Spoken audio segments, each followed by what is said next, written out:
বাংলাদেশের জেলা শহরগুলোতে যদি তিনি একটা শুদ্ধি অভিযান চালান এবং ইদানিংকালে যারা চাঁদাবাজ হিসাবে, অত্যাচারী হিসাবে যারা আবির্ভূত হয়েছেন তাদের 2-4 জনকে হ্যান্ডকাপ পরিয়ে পুরো শহর গাধার পিঠে চড়িয়ে তিনি ঘুরান, কিংবা কাউকে যদি প্রকাশ্যে ব্যত্রাঘাত করানোর ব্যবস্থা করা হয়, সেটা পুলিশ দিয়ে করানো হোক কিংবা মিলিটারি দিয়ে কথা হোক, সারা বাংলাদেশে ইউনূস জিন্দাবাদ, ইউনূস জিন্দাবাদ, ইউনূস ভাইয়ের সরকার বারবার দরকার।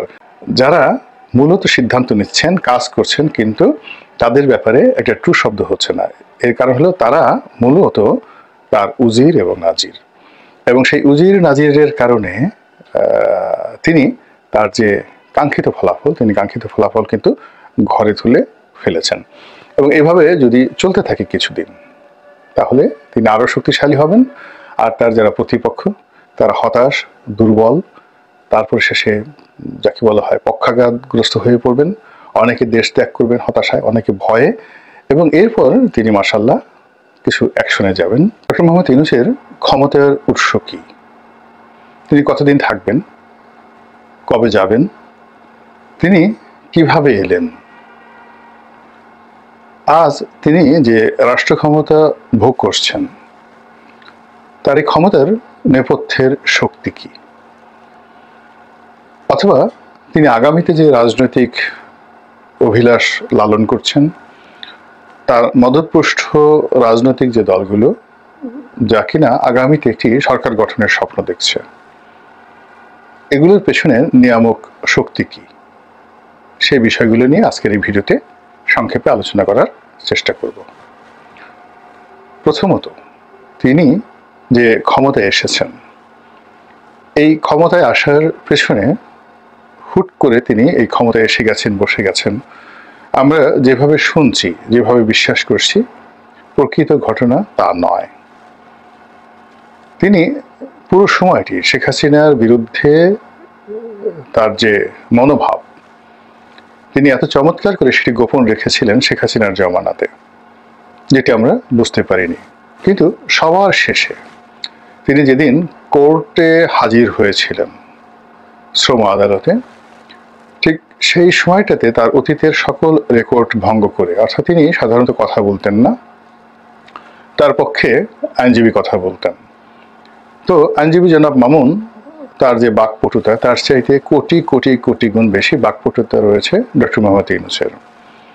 তো তিনি যদি সে 2012 সনে 11 সন থেকে কথা বলতেন, দেশ ও জাতির পক্ষে কথা বলতেন, বিএনপির পক্ষে কথা বলতেন, জামাতের পক্ষে কথা বলতেন, রাজনীতি নিয়ে কথা বলতেন, সম্ভবত 2014 সনের যে বিনা ভোটের নির্বাচনটি, এটা হতো না, বিনা প্রতিদ্বন্দ্বিতার নির্বাচনটি হতো না।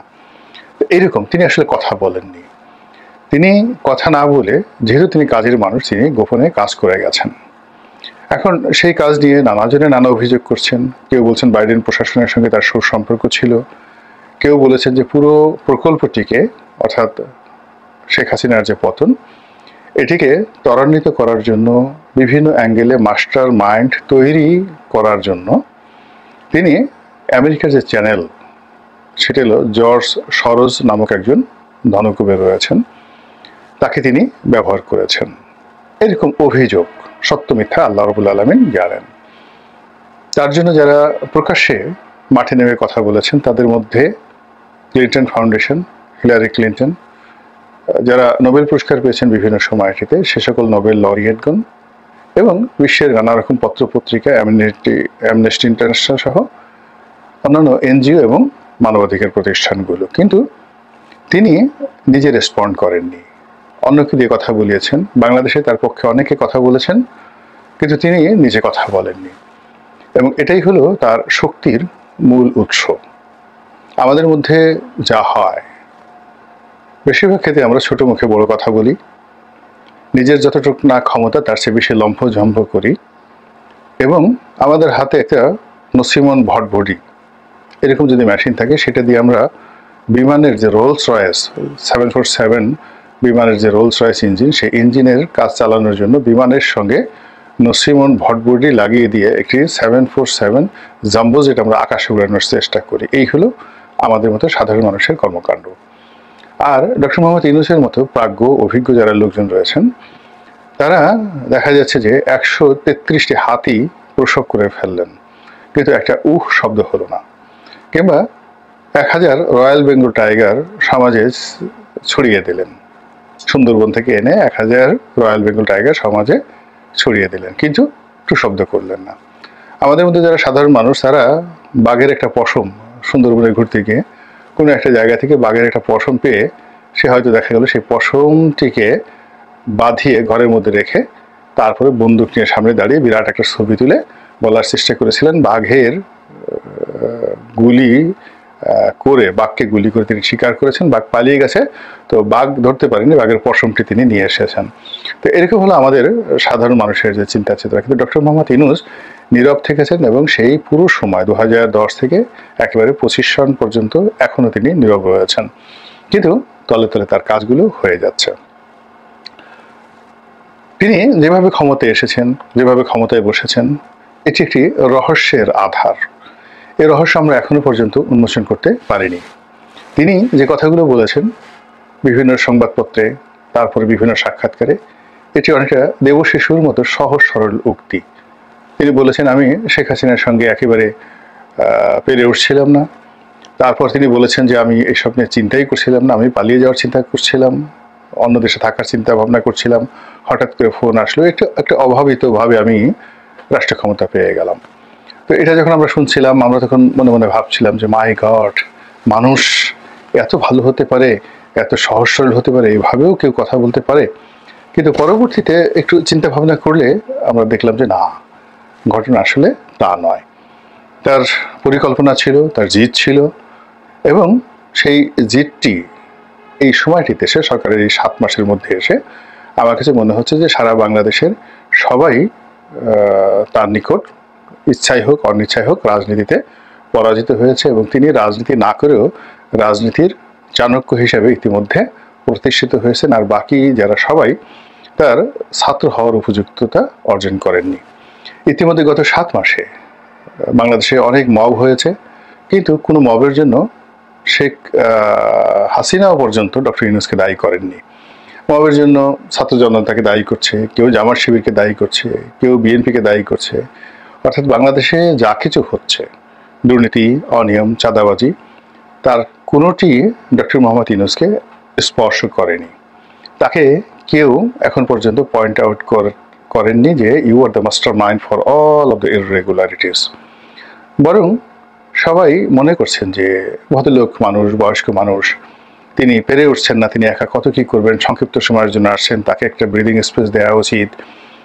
এই সকল যে আলাপ আলোচনা হচ্ছে, এর মধ্যে তিনি তার আসল কর্মগুলো সেরে ফেলছেন। তিনি রাজনৈতিক দল গঠন করার যে অনুমোদন, সেটা দিয়ে ফেলেছেন।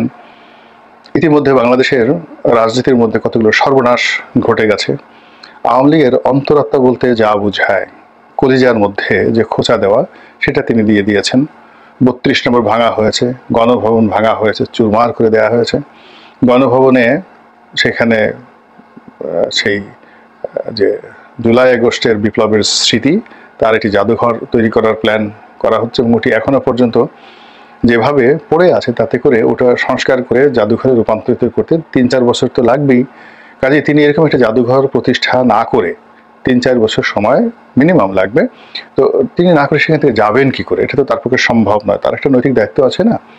এরপর জুলাই আগস্ট বিপ্লবের যারা আহত ব্যক্তি হয়েছেন, যারা শহীদ হয়েছেন, তাদের তালিকা করা, পুনর্বাসন করা, তারপর তাদের অনেককে আবাসন দেওয়া। এখন সেই আবাসন কি গণভবনে দেওয়া হবে, সে আবাসন কি 32 নম্বর দেওয়া হবে, নাকি সুধার সদনে দেওয়া হবে, এগুলো নিয়ে অনেকগুলো সিদ্ধান্ত নিতে হবে।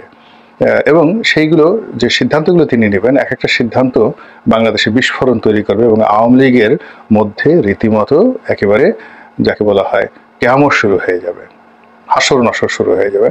কিন্তু তারা কিছু বলতে পারবে না। এর কারণ হলো ইতিপূর্বে তারা যখন ক্ষমতা ছিল, তারাও তো এইভাবে অনেকের বাড়ি ভেঙেছেন, অনেকের বাড়ি ভেঙেছেন। বেগম জিয়ার বাড়ি ভেঙে সেখানে তারা পুনর্বাসন করেছেন অনেককে।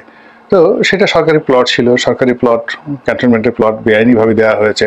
এখন ডক্টর মোহাম্মদ ইউনূসের সরকার, তারা যদি বলে 32 নম্বর সুধা সদন এটি অবৈধভাবে নির্মিত হয়েছে, বেআইনিভাবে দেওয়া হয়েছে, আপনি কি করবেন বলেন? কিছু করার আছে আপনার? কিংবা তার যে পূর্বাচলের যে সহায় সম্পত্তিগুলো শেখ পরিবারের, সেগুলো বাতিল করা হচ্ছে, আপনি কি করতে পারছেন? কিছু করতে পারছেন না। কিন্তু এই জিনিসগুলো যখন করা হবে, যদি বলা হয় 32 নম্বরে একটা পিনাকি সাহেবেরা তো অনেক কিছু করতে চাচ্ছেন, কেউ কেউ হয়তো টয়লেট বানানোর কথা বলছেন। তো এগুলো না করে জুলাই আগস্ট বিপ্লবে যারা প্রথম সারির শহীদ রয়েছেন, জীবন হারিয়েছেন, তো সেই তাদের জন্য যদি 100-150 ফ্ল্যাট নির্মাণ করা হয় 20 তলা বিল্ডিং করে, এবং সেই ফ্ল্যাট তাদেরকে বরাদ্দ দেওয়া হয়, ঠিক যেই কাজটি বেগম জিয়ার জায়গাতে করা হয়েছে, আপনি বলেন তো কত মানুষ তালি দিবে? বিএনপি বিরোধী যারা লোকজন রয়েছেন তারা তালি দিবেন, আর বিএনপি যারা মানে আওয়ামী লীগের যারা সমর্থক করেছেন তারা একইভাবে হাহাকার করবেন। তো এরকম তালি বাজাতে এবং হাহাকার করতে আর এই বিল্ডিং তৈরি করতে মিনিমাম 2 বছর সময় চলে যাবে। আর এই 2 বছর সময় বসে ডক্টর মোহাম্মদ ইউনূস এবং তার যারা লোকজন রয়েছেন তারা তো এই সময়টাতে খালি হাতে বসে থাকবেন না কিংবা বগল বাজাবেন না, তারা রাজনীতি করবেন, রাজনীতি শিখবেন, এবং এই রাজনীতি শিখতে শিখতে ইতিমধ্যে যতটুকু সফলতা তারা দেখিয়েছেন একেবারে গত 7 মাসে, জামাতের যা হবার তা তো হয়ে গেছে। এখন জামাতের আমির বলতে যা বোঝায়, তাকে নিয়ে যেভাবে ট্রল হয়, এটা আগস্ট মাসের 5 তারিখের আগে কল্পনাই করা যেত না। তো সেই জিনিসটা হচ্ছে। ইদানিং তারেক রহমান সাহেবকে নিয়ে যে সকল কথাবার্তা হচ্ছে, সেই সকল কথার প্রেক্ষিতে মির্জা ফখরুল ইসলাম আলমগীর সাহেব বলতে বাধ্য হয়েছেন যে বাংলাদেশে এখন রাজনীতিতে তারেক রহমান সাহেবের সমপর্যায়ের কেউ আছে তার পাশে দাঁড়ানোর মতো। তাহলে বোঝার চেষ্টা করুন যে তারেক রহমান সাহেবকে কোথায় নামিয়ে নিয়ে আসে। এখন বাংলাদেশে রাজনীতি করছেন কারা? রাজনীতি করছেন নুরুল হক নুরু, রাজনীতি করছেন জুনায়েদ সাকি, রাজনীতি করছেন নুরুল হক নুরুর দল থেকে বের হয়ে যাওয়া আমজনতা দলের জনাব তারেক রহমান, উনিও হন তারেক রহমান। তারপরে রাজনীতি করছেন এই সমন্বয়ক মাসুদ সাহেব আছেন, সার্জিস আছেন, তারপরে মাহফুজ সাহেব আছেন, তো নাহিদ সাহেব আছেন। তো রাজনীতি এখন তাদের হাতে, এরাই রাজনীতি করছেন। মির্জা ফখরুল সাহেব, তোফায়েল সাহেব, আমর সাহেব, মানে আমরা যারা আছি, ফজলুর রহমান সাহেব যারা আছেন, আমরা রাজনীতিতে এখন একেবারে অ্যাবান্ডেন্ট হয়ে গেছি। রাজনীতিতে এখন এই লোকগুলো। তো এখন ধরুন চিন্তা করুন যে মঞ্চের ওপাশে তুলনা করার জন্য মাসুদ দাঁড়িয়ে আছেন, মাসুদ তুই ভালো হয়ে যা, সেই মাসুদ, বা মাসুদ ওজন কমাও, সেই মাসুদ। তারপর শেষে সার্জিস, নাহিদ, ভিপি নুরু, তারপর শেষে তার অন্যান্য যে সকল আমতারেক বা তারেক রহমান, তারা সব একদিকে দাঁড়িয়েছেন, আর অন্যদিকে জিদ করে বিএনপি বললেন যে ওদের থেকে আমাদের তারেক রহমান সাহেব শ্রেষ্ঠ নন। তো তারেক রহমান সাহেব অন্যদিকে দাঁড়িয়ে তাকে দাঁড় করানো হলো। এই যে দাঁড় করানো হলো, এটাই হলো ডক্টর মোহাম্মদ ইউনূসের রাজনীতির সফলতা। তিনি তারেক রহমান সাহেবকে এখানে নামিয়ে এনেছেন, আর তারেক রহমান সাহেবের প্রতিপক্ষ যারা, সেই প্রতিপক্ষ সেই জাহাঙ্গীর কবির নানক, হাসানুল হক ইনু, রাশেদ খান মেনন, তারপর শেষে অন্যান্য যারা রয়েছেন আওয়ামী লীগের তারা, জামাতের আমির, তারপর শেষে জামাতের অন্যান্য কেন্দ্রীয় যারা নেতৃবৃন্দ রয়েছেন, এটি মাঝহার থেকে শুরু করে গোলাম পারওয়ার, তাদেরকে বাদ দিয়ে এখন এই রাজনীতির ময়দানে যারা স্টার আছেন, রোজ হু আর দ্য স্টার, তো সেই স্টারদের সঙ্গে জনাব তারেক রহমানের সঙ্গে যে তুলনা করা হচ্ছে, এই জায়গাতে ডক্টর মোহাম্মদ ইউনূস রাজনীতি করে নিয়ে এসেছেন। 1 2 নম্বর হলো যে